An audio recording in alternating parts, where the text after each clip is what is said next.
afternoon. Wilkinson here. Today, my guest on the podcast is Anthony Scarcello. I met Anthony, a couple of years ago. I don't remember the exact date. He was an Airbnb guest in my home in Palm Springs. We became friends, and he's been back 3 or 4 times, and I enjoy having him here. He's here this weekend, and I said, let's do a podcast. And he goes, no. But I talked him into it. And he's agreed. He's a good guy. So say hello, Anthony. Hello to you all, and thank you for asking nicely and encouraging me. I'm glad to have you. In our conversations, I think the thing that probably stuck out most to me was you were in a corporate life before, and now you're very much not in that. And I think that journey is kind of interesting. So I want to at least start talking about that. So tell us a little bit about your background, where you were, and then what's transpired since then. Definitely. Well, I studied accountancy in university, so I knew pretty much what my next step would be after college, which was a tax consulting role. And I had done that for about 5 years in the Midwest. I tend to think of myself as a fairly happy person, but after a couple years, I wasn't feeling like I would find my fulfillment in life. Although I was in that corporate job, able to support myself, I knew there was something more for me. And as you astutely mentioned today, it may be difficult to look at where I am now, how I act, because it is a bit different than the expectations of someone that may work in the corporate environment. So we talked before when you were having coffee this morning, so we talked a little bit about this, but your turning point, I think you mentioned, was at a birthday party that your coworkers threw for you. Definitely. Talk about that. What happened? Numbers are important for me, and I started my position on my birthday, which is kind of unusual. Most people take the day off, not start their career journey on their birthday. So when I was about to celebrate my birthday, I was also celebrating my 4-year anniversary of working. And the combination of growing old paired with the years of work at this tax consulting firm was the straw that broke the camel's back, as some may say. It was enough to have me think in multiple time dimensions, age and career. So when I was reflecting on my birthday that was soon to come, I thought it would be easiest if it was just ignored, not only by me, but by my colleagues, my peers, my friends. And I had asked them to ignore it with me. And what birthday was this? How old were you? This would have been my 26th birthday. Okay. All right. So, and just clear up something. So you said you started your job on your birthday? Yes. So you began your job on your birthday? Yes. And so then you had an enlightened moment on your birthday or close to it toward the end. Exactly. Wow. You wrap it up very neat and tidy. You are into numbers. Okay, so continue. So tell more about you're at the party that you didn't want thrown for you. Right. And what happened? So I walk in on Friday the 13th, as my birthday falls on the 14th. So it wasn't my actual birthday. And Close enough. And already I knew that they would be celebrating, as in my cubicle, I had birthday celebration signs hung to welcome me to this Friday. Of course, in any setting, I want to be professional and courteous. So gratitude was shown on my face, but there was this feeling of emptiness inside that I didn't want to share with others or have others worry about me. So as I celebrated my birthday with the rest of my team and laughed and smiled and talked, I needed to excuse myself to get some private fresh air, and the only place I would be able to find that in the office building was the bathroom. So after 45 minutes, I excused myself and just went in the bathroom, washed my hands, put some cold water on my hands, threw some water on my face, and realized then that I needed to make the change. I couldn't wait for someone else or something to make it for me. And that was when the ideas started to become more reality. That's when I think would be considered a watershed moment of moving on from my career to my next career, or more, what I would say better described, a more fulfilled life. Okay. So on Friday the 13th, and what month was this? September. September. So in the fall. So you have this enlightened moment. So between the enlightened moment, the day before your birthday, and the time you gave notice, what was the time frame there? Well, that weekend, so on that Sunday night, so before I had to go back to work on Monday, I had purchased a ticket to go to Italy for 60 days, and my ticket was for later that year in November. Okay. I wanted to give 2 weeks notice at a minimum, so November was still far away. Right. And I gave myself the ability to think about it. But I had this golden ticket in my hand. I gave myself some time to adjust to this new reality. And before the 2 weeks prior to my flight came, I realized that my commissions were going to be paid out at the end of the year. Whether in Italy, more preferable for me, would be more in the spring and summer. So I ended up pushing back, rescheduling my flight until April 15th, which for those who may not know is the infamous tax day. And again, it was a bit of a numbers. I saw that as an opportunity to go on that date rather than the rash decision to go. Right.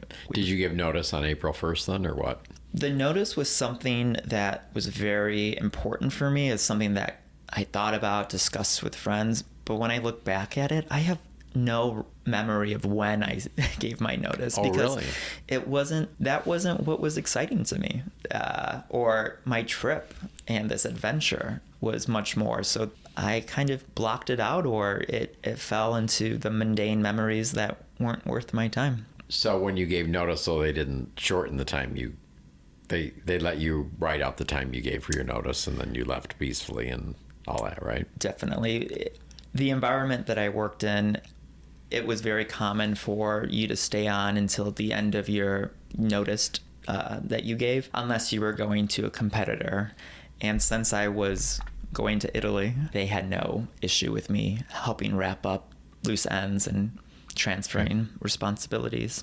So you went to Italy. So I flew to Italy and had one night that I booked at an Airbnb with this Italian family.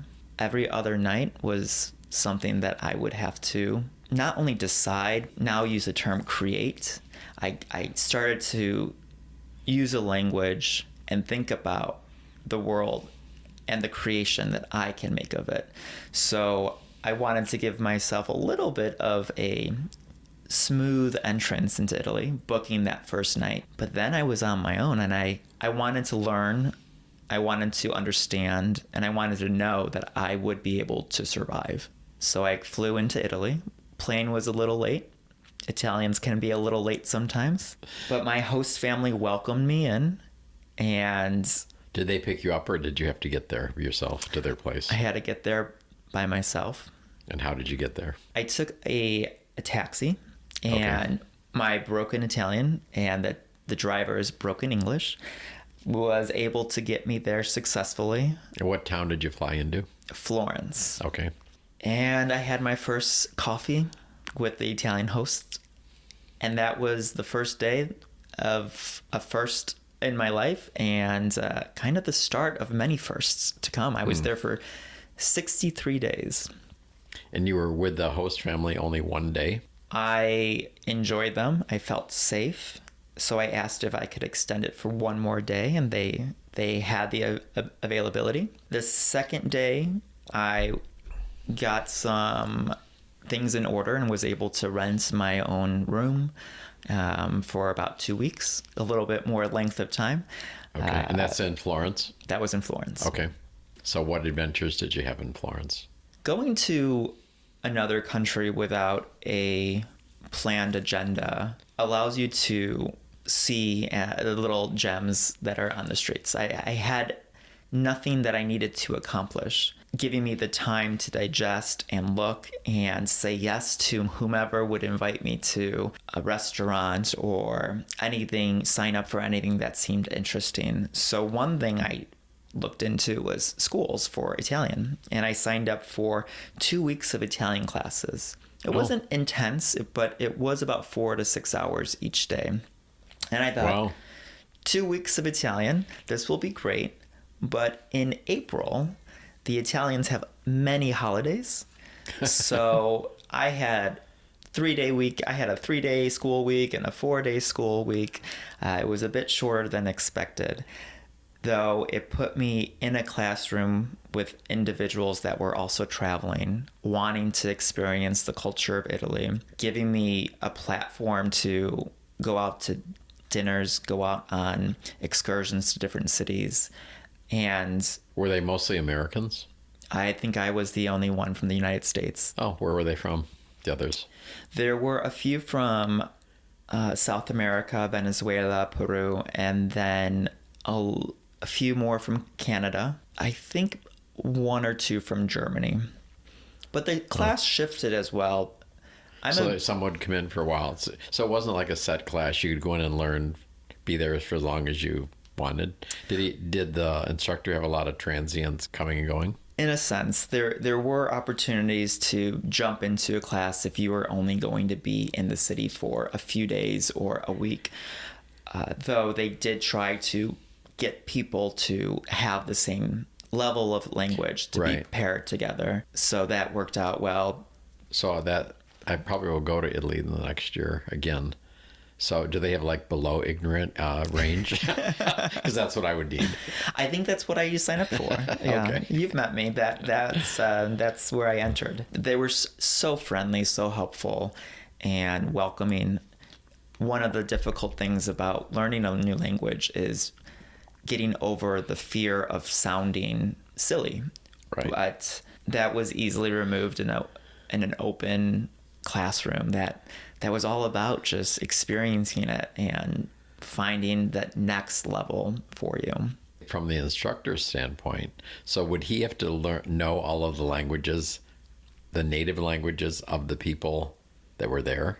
Because just from what you mentioned, I mean, there's going to be Portuguese, there's going to be Spanish, of course, English. I was the only one from the United States, but I was amongst everyone spoke English. A lot of the classes did focus on immersing the students in Italian, so we spoke as little of other languages as possible. Also, you just jumped right into it. Jumped Deep right into the into pool. Let's go.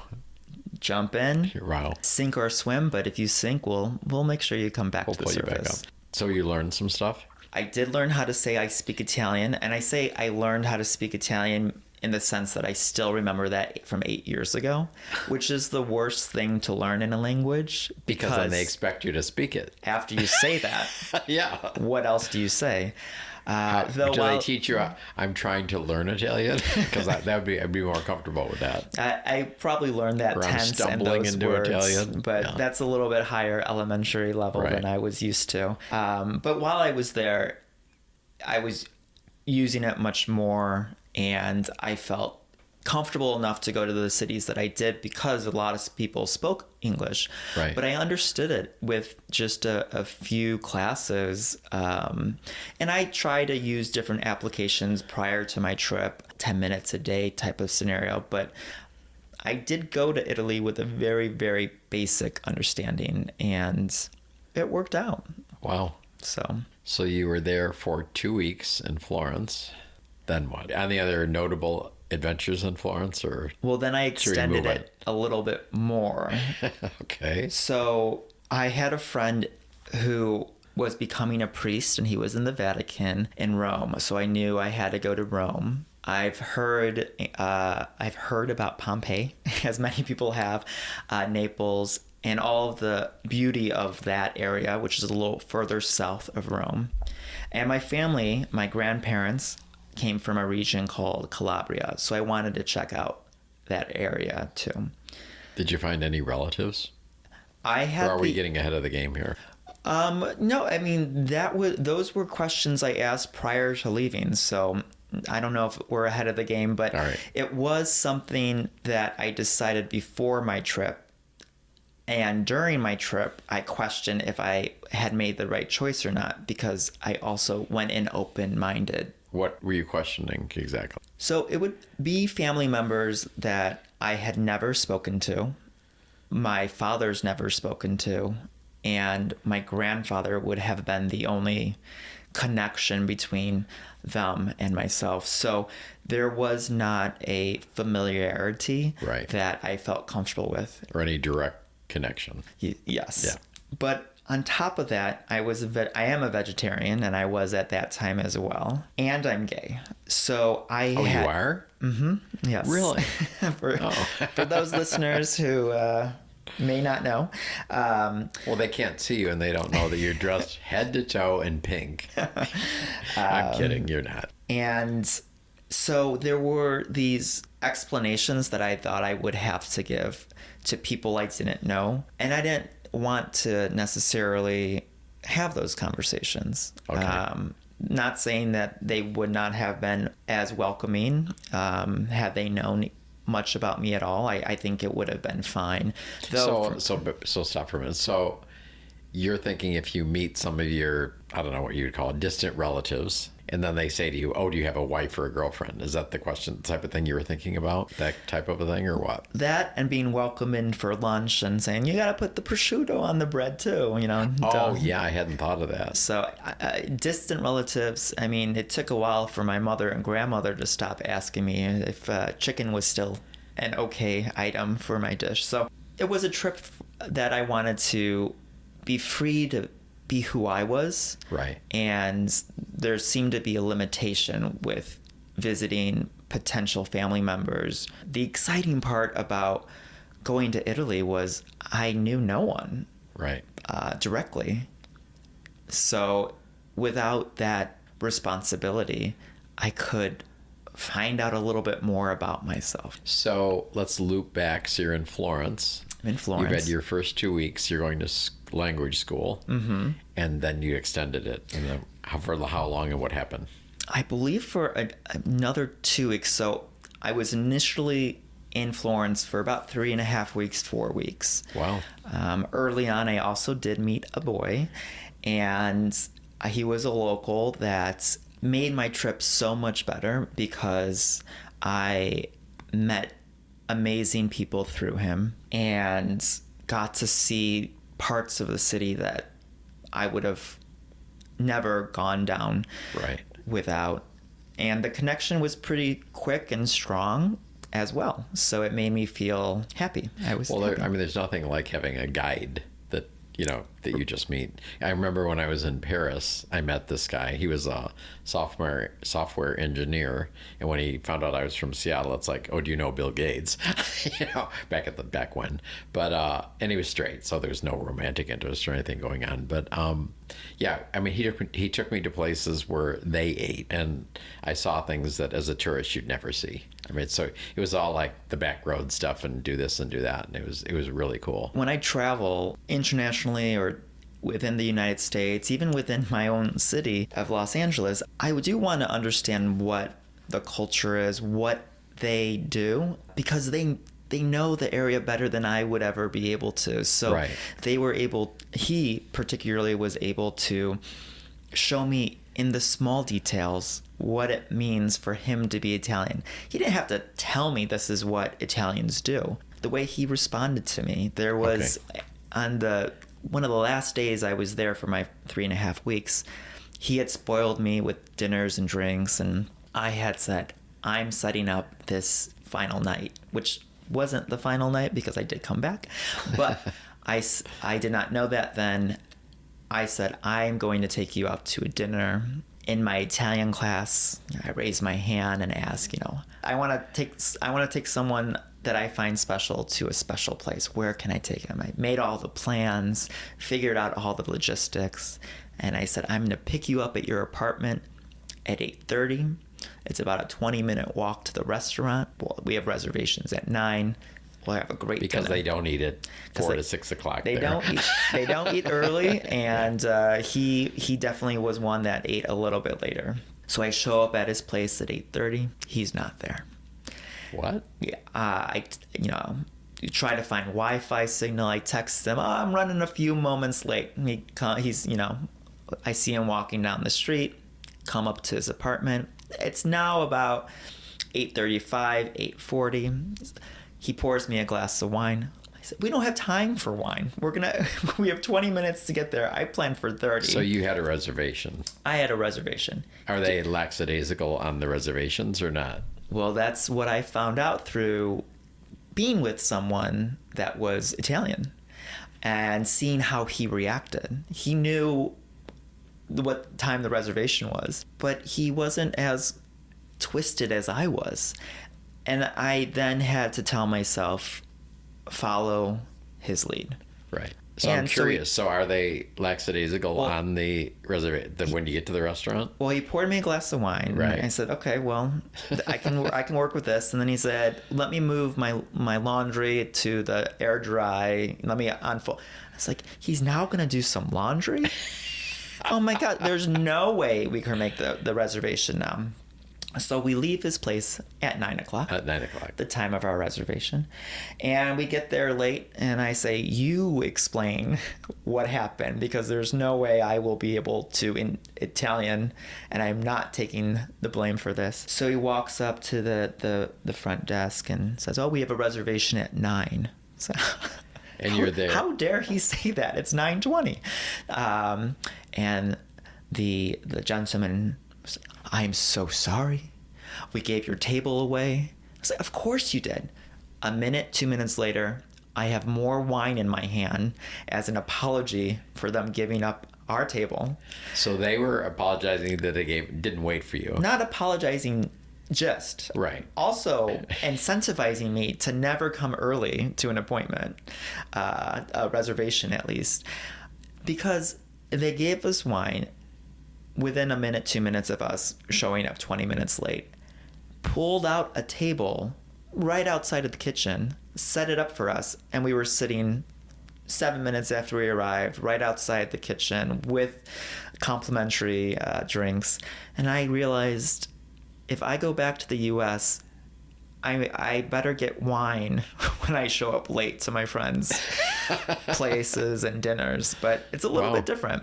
But that is a more funny story of how you gather information about what this world is like, different than and this trip taught me so much, because I kept an open mind and realized my Chicago lifestyle is not what can be squeezed into my Italian trip. Huh. Well, and we've talked about it. I'm thinking about visiting Portugal. I keep hearing about it. So I want to go spend some time there. And I've been doing some reading from people who've been there. And it's like, do not go there with the Chicago, we'll call it the Chicago attitude, because it's going to happen a lot slower, and just relax and enjoy it.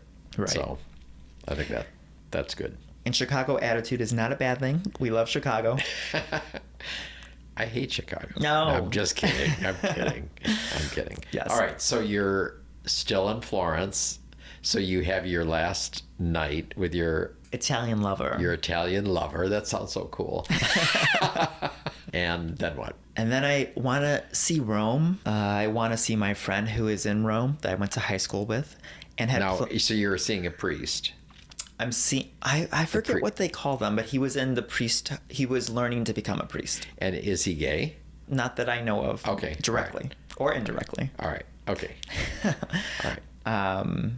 And where did you know him from? High school. Okay. Oh, wow. Yes. So he was an American? Yeah, he and I both grew up in Illinois, and we went to the same high school, which was a Catholic school.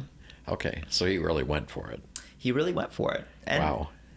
Great person. Love him deeply, and one of those guys that he'll be successful in anything that he does, and just anyone that's passionate, even if I may not agree to an extent with their beliefs, is someone of interest to me. Okay. And he definitely was a good person that I support. So of course, if I support this guy and I'm in Italy, I'm gonna go get a gelato at the very least, maybe a coffee dinner too, in Rome. And I had planned, I'll spend a week in Rome. I've heard a lot about Rome. And so cutting to the chase, how long did you really stay there? 3 days. 3 days. So that went the other way. Right. Huh. I had that same experience in Bruges, Belgium. Okay. When I was over, because it's so cute. The cuteness and the touristiness of it, just after the third day, I couldn't stand there anymore. So what made you leave Rome? It wasn't the cuteness, though. Oh, yeah. I was there to experience Italy in a way that I didn't think I could get outside of Italy. And Rome is a very international city. Right.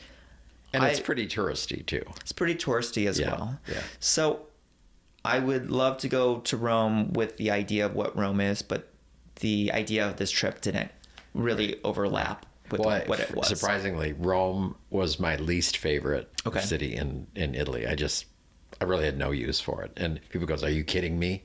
And I go, "No, Right. didn't do it." Right. No. And there's nothing wrong with having a dislike toward a city or a love toward a city and disagreeing or having differences. If it's not for you, it's not for you. That's Right. all it is. So 3 days, I'm out of here. Then what? Down to Naples. Naples. Okay, I didn't Positano, get to Naples. Okay, Capri, Mount Vesuvius, Pompeii, Herculaneum, all areas and archaeology. I can't say that word. archaeological. Yes. Okay. Sites to visit, and I just fell in love with the city. I think a lot had to do with the hostel owner that I had gone to. He was fantastic. He introduced me to a very small museum that could have easily been overlooked.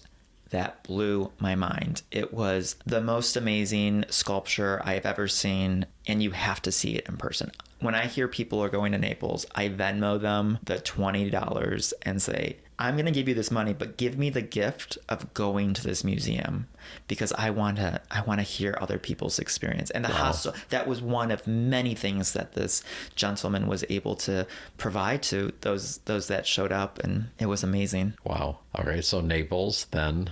Then I spoiled myself and I went to Capri. I stayed in a hotel and checked this island of famous celebrities and royalty out. It was nice, but it was... So when you were there, did you fall in love with a celebrity or an actor? What was it? Let's hear it. Yeah, I had each I'm city kidding, there but was maybe there was not. you got breadcrumbs left, and at this point I was still and to this day, because of the connection that ran deep, I still talk to, we'll call him my Italian prince, who was in Florence. He made sure that I felt safe, that someone could. So did he help you with connections as you went to other cities or something, or just give you advice or what? There were advice that was given. I'm not one to often ask for help, but he was very much a gentleman and being supportive in any way that he could. So there were suggestions that were given. Restaurants, particularly in Rome, he knew quite well. I kind of let the wind blow me in the direction. So how long in Naples?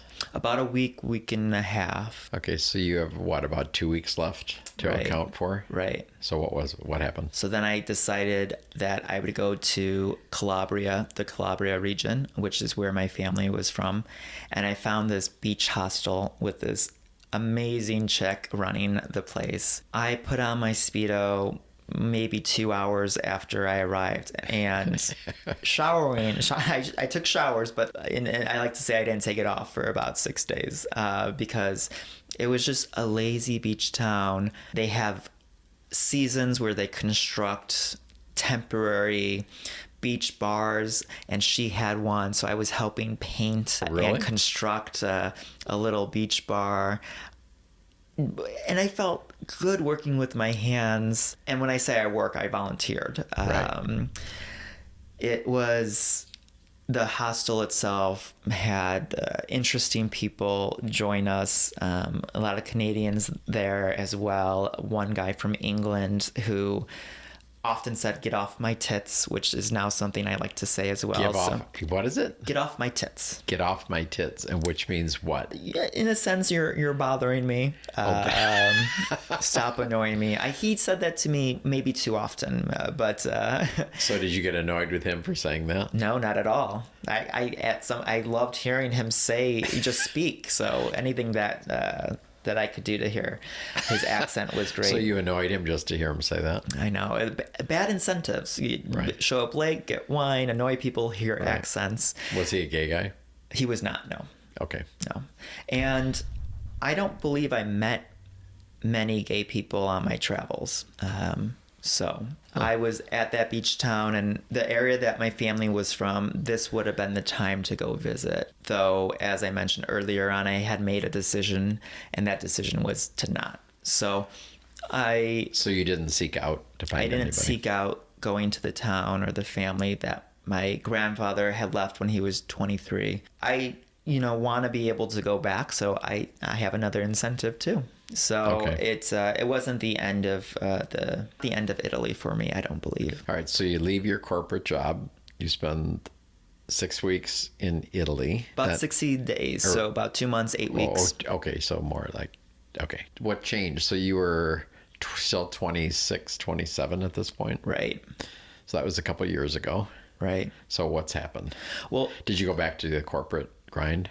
Well, one thing that I learned on this trip, which was important for my next step. Right. I went to Italy because I didn't know what I would do next. I knew if I quit my job, people would want to know, and I wanted to have an answer for those people. Yeah. Well, now what are you going to do? Traveling was the only thing that was acceptable if I wasn't going to say work for a different accounting firm.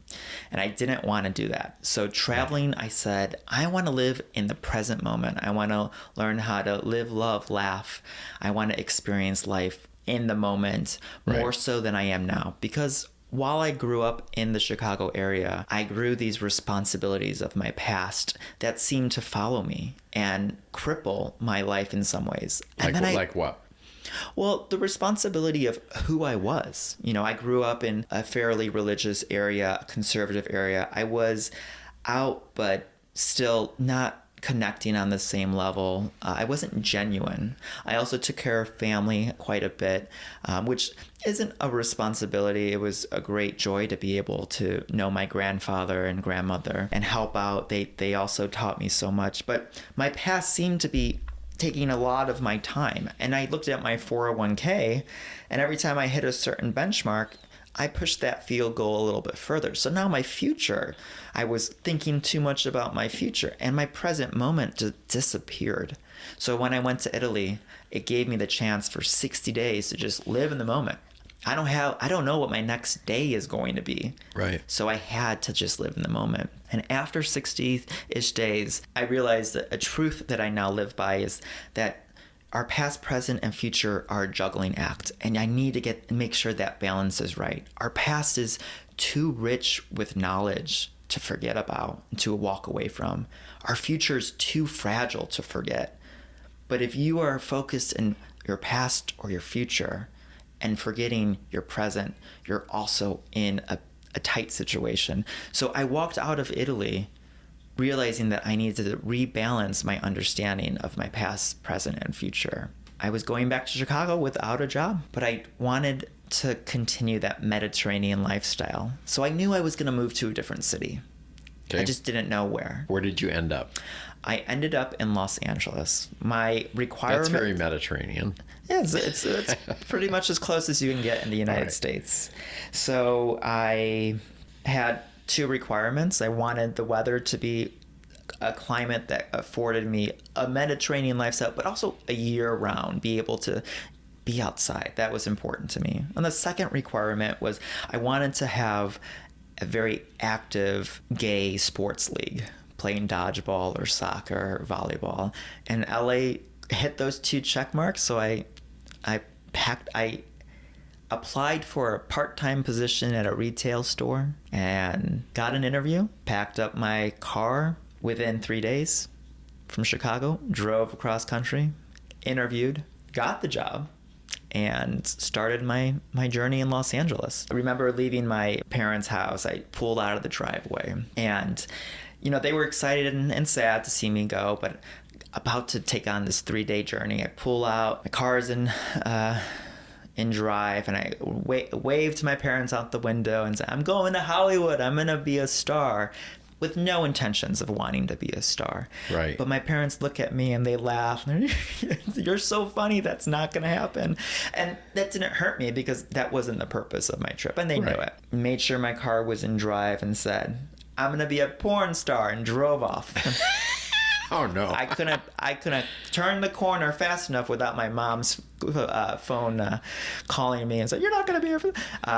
So I left to California with smiles on my face and excitement of what it could be, but with not a plan. With nothing that said this is what's going to make me successful in Los Angeles. I had the fortunate opportunity to take some time to figure things out and work 10, 15 hours a week. So stop a minute. So did your friends in Chicago, all the people that would say, well, what are you going to do now that you left your corporate job? Okay, I'm going to travel for a while. Then the next thing is I'm moving to California and I'm getting a part-time retail job from being an accountant. Did you tell anybody what you were doing? Well, it depended on how long my friends knew me. If Okay. they've known me for a while, they'd stop asking why and know that the answer will present itself to me and them sooner rather than later. But if you're a more recent friend, they were excited and curious. My answers were more an open-ended field of what could be than rather what is. Okay. So you get there and you're in retail, and did that lead to your porn career or what? Nothing has yet led to my porn career. Which it never did, by the way, right? I have not done. No, it was a joke. I like to say yet to things that I haven't done. There is not trajectory for that, but maybe someday. But also maybe someday I'll be a tax consultant again, and maybe someday I'll be the king of England. Those probably won't happen, but but yet. Okay, so you were in LA, and what adventures happened after all that, after getting there? Well, I went to Los Angeles with knowing just a few people, a couple people. So you did know a couple people. And acquaintances, not deep relationships.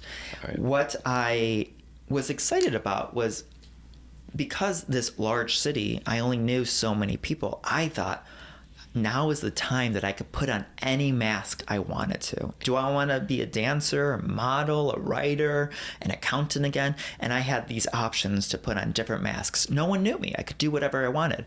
Right. But the quick reality was I was able to take off my masks that I was wearing in Chicago and be my genuine self. So I started to be my genuine self and say yes to things I wanted to say yes to and do the things that I was too afraid to try. I joined a pole dancing class and just immediately had this pole dancing family who inspired me to practice as a go-go dancer at some bars in Los Angeles. Knew that my clothes needed an updating. I looked like an accountant in Los Angeles, so as I wasn't making that much money, I found a love of thrift shopping, and I wanted to write. I did a little blog in Italy and had fun with it. So I thought, what can I do with this clothing? Fashion was interesting to me. Writing was interesting to me. So I did a little blog. It was called Boy in Boots, and it went over the clothes that I bought at the thrift store. But I wanted to be a little bit more sexual. I wasn't a very sensual person in Chicago. So the idea was I would buy items of clothing, but I would have a post about one item that I bought, and I would take a photo of myself in that one item. The first item I bought were a pair of boots. I've never worn cowboy boots before. So I had, weird observations about these boots, and you got to get into my brain a little bit. And then you got to see me as a model in boots. First time as a model, I had shown some friends and they said, "You photograph really well." And I said, "That's a really nice way of saying I look better in photos than in real life." That probably isn't what they meant, but... Yeah, but it's hard to take a compliment. Right. But I did take that, and it snowballed into me finding photographers. The friend who said that introduced me to a photographer who introduced me to another photographer, and I started to do some modeling and opened up a whole nother interesting world that I never had explored and may have never explored. I was working at this retail store and ended up leaving there But the retail store had some sales agents, and I thought their jobs were fun and exciting, and they got to talk to people. I said, I want to do sales.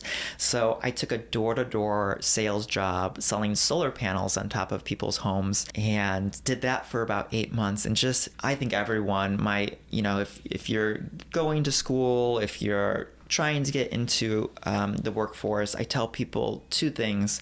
If you're party hard, study harder, is one thing I say. And the second thing I say is take a sales class, join a sales organization, learn how to sell.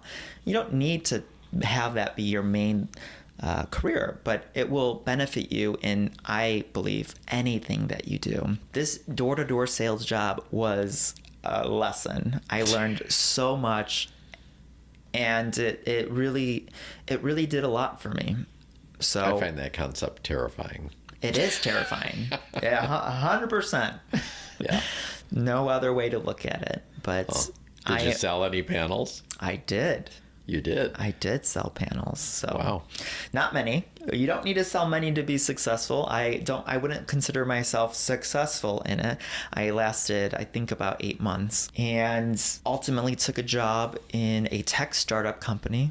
Worked my way there up to managing director, CEO for about 6 to 7 years, and recently just left. And similarly, I left my job and I went to Colombia for 2 months. Wow. So don't take many vacations during the 5, 6, 7 years that I work, but I like to take a nice long vacation toward the end of the... Wow. But one thing that I realized through all of this is there's this fear that kind of hovered over me, and that was more of the future coming into my present moment. What am I going to do if I don't do this? How am I going to survive? The fear was more of a confidence issue. I have more confidence that if I don't have the answer, that doesn't mean their answer won't be figured out. Right. And at a certain point, you are going to have to figure out something. So I rely on that logic a little bit on my next journey, which I don't know what's next, but I'm excited more than fearful and can't wait to see what happens. If you're going back and forth, so you did corporate, I just call you wanderer, adventure seeker, then you went. So was the tech thing corporate, would you consider it? Or did you have enough freedom in that atmosphere there, in that culture? Yeah, I think I had a lot more freedom because it was a startup environment. Each day would be much different than the day before. Right. Okay, so that gave you kind of a little bit of both worlds in that. Exactly. Okay. Exactly. And then you left that, so now what? Now I'm enjoying some time in Palm Springs. There's a bit of me that is waiting to be bit in the butt, inspired, some fire under my butt to make that next move. I, again, have some fortune. I have some fortune in the sense that I have opportunity to take some time to think about it. I don't want to rush into anything, and I'm trying to be as effective with my time, as grateful with the time that I have now. I've been diving into books, reading everything and anything that's suggested.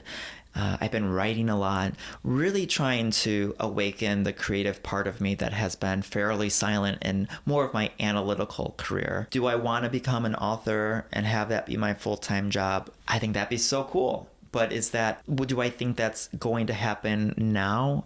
I really need to craft that and work on that for a while. And I'm doing that now. I'm starting that process now. I'm bad at it, as everyone is a little bad at the things that they first start. But I think with some determination, some drive and consistency, I can get some of these stories that I love sharing out there. Okay, so in wrapping up, so if you met someone and they're in doesn't have to be a corporate job, but they're in a job they're not happy, they're not content, or they're in a relationship, same story. Right. So what would you say to them? There's so many things and factors that play that I don't think there's a real overarching suggestion or request of them. You must have learned something though. To tell them. One thing that I have found for myself is the closer I can find myself to being a genuine me, the happier and more fulfilled I am.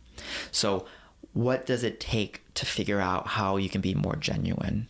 Maybe that means making sure you create boundaries in your relationship and your work, and you allow yourself 10 minutes, 2 hours to escape from something that may be dragging you down, and give yourself that time to do something different. Push yourself out of your comfort zone a little bit. I have a terrible voice. I took singing lessons for 3 months. It was so fun. I will never be heard on television or the radio. There are lessons in singing lessons for someone who doesn't sing that I bring up to people. So I say take some time to do something different and shake out the genuineness that may be hiding from you. That would be what I would hope people can do in those tough times. But of course, situations might not allow 2 hours or the commitment of pain for singing lessons.